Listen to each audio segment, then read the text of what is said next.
Hi, my name is Natalie Willis. I'm the founder of Baby Sleep Trainer, and I have been helping families all over the world for over a decade get their babies to sleep through the night and take healthy naps using my online courses or my book or my one-on-one consultations. Today, I want to talk to you about whether it's better to start sleep training at 4 months or 7 months. Frankly, this video could probably also be titled, "When's the right time to sleep train?" But I want to specifically focus on this 4-month or 7-month mark.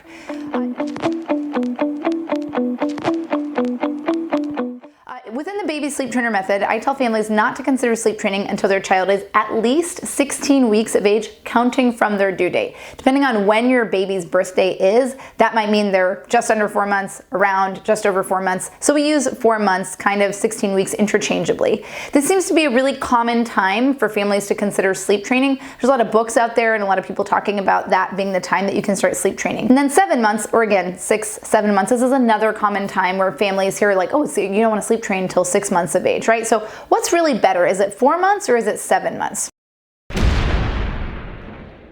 The number one factor that you should take into consideration as to when you should sleep train your baby, 4 months or 7 months, is how you, as their primary caretaker or caretakers, feel. If you have a 5-month-old baby, you're feeding them at 11 p.m. before you go to bed, maybe they wake up, you wait for them to wake up, you feed them, they wake up one more time around 3, you feed them then, and maybe around 5 or 6 you start to hear them, but it's like pretty tolerable for you, and they take some naps on their own in their crib, but some of them in your arms, and some of them they fall asleep pretty easily, but sometimes you have to hold them. But you know, maybe you are on maternity leave or paternity leave, or maybe you have another caretaker, and it's not great, it's not ideal, but it works for you, and your life is all right. You know, maybe not something you want to do forever, but you pretty much feel okay. You should not feel any pressure to sleep train at 16 weeks or at 4 months. There is no benefit to arbitrarily being like, yes, babies who sleep train at 4 months, they are significantly better off for the rest of their life. That's not true. However, if you have a 15-week-old baby and you barely feel like you are functioning, and if you're listening to this video, I know who you are because that was me, and you just feel like you are, it's like not even safe for you to drive, because once that baby wakes up at 3, you never go back to sleep because maybe you're a sensitive sleeper. Maybe they need to be held for every single nap. Maybe you're the only one that can put them to bed. Maybe you're on your own and you have another kid or another 2 kids, and the fact that this child requires so much interaction is causing all of these issues. You should sleep train at 4 months. So it's not really so much about the baby as much as it is about their primary caretakers and whether or not they feel like they can survive this period of time. Now, let's say that you decide not to sleep train. You're having an easy time, you can handle it at 4 or 5 months, and you're like, I guess I'll do it at 7 months. Why would 7 months be a good age? Why would someone want to wait until that 6 or 7 month mark to sleep train? One thing that is easier about sleep training at 7 months is that babies tend to be able to not only tolerate longer periods of wakefulness during the day without getting fussy, they also naturally tend towards longer naps, which means if you choose to sleep train your baby at 4 months because you don't know if you're going to make it any longer in your life if this baby doesn't get their sleep together, and you decide to sleep train at 4 months, one thing that you might experience is that their naps might not be very long. Most babies between the age of 4 months and 7 months just really don't take long naps consistently. Their naps are usually 30 to 45 minutes in length. This is pretty normal.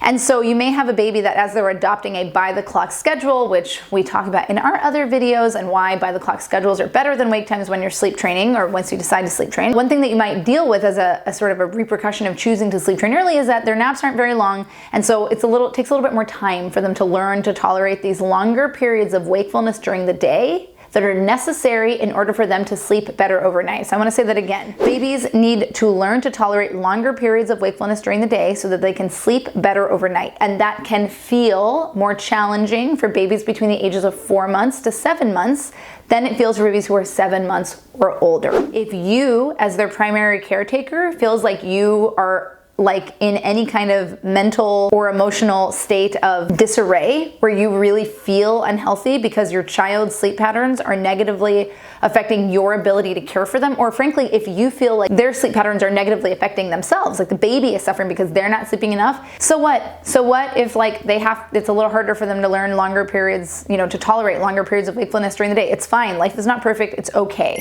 right? Now, another reason why you might want to consider, let's say you don't do 4 months, you decide you want to do 7 months, months, great. Well, why not 7 months versus say 10 months? Around the age of 9 or 10 months, babies develop the ability to stand up in their crib.